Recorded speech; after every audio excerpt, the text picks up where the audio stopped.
আসসালামু আলাইকুম সম্মানিত দর্শক। বর্তমানে আপনাদের সামনে যে ঘাসটি কাটা হচ্ছে এটি হলো আমেরিকান গুয়াতিমালা ঘাস। দর্শক শ্রোতা, এই ঘাসটি মূলত শীত, বর্ষা, গ্রীষ্ম সব মৌসুমেই ফলন প্রচুর পরিমাণে হয়।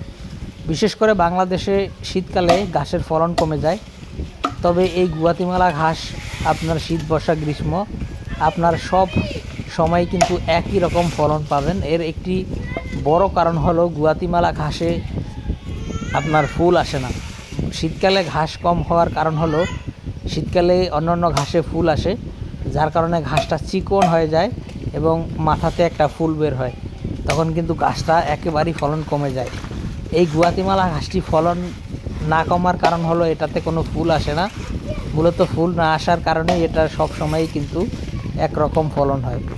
তো দর্শকবৃন্দ, আমি যে কথা বলতে চাচ্ছি, আপনি যদি শীতকালে ঘাসের সংকটে না পড়তে চান তাহলে এই আমেরিকান 5G অর্থাৎ গুয়াতিমালা ঘাস আপনি চাষ করতে পারেন। এছাড়াও গুয়াতিমালা ঘাসে আপনার ভিটামিন, প্রোটিন, মিনারেল, ক্যালসিয়াম সব উপাদানই পর্যাপ্ত পরিমাণে রয়েছে, বিশেষ করে অন্যান্য ঘাসের থেকে অনেক বেশি রয়েছে। তো দর্শক, আমি ভিডিওটি আজকে লম্বা করব না। আপনারা যারা এই গুয়াতিমালা ঘাস লাগাতে চান তারা আমাদের কাছ থেকে এই ঘাসের কাটিং সংগ্রহ করতে পারেন।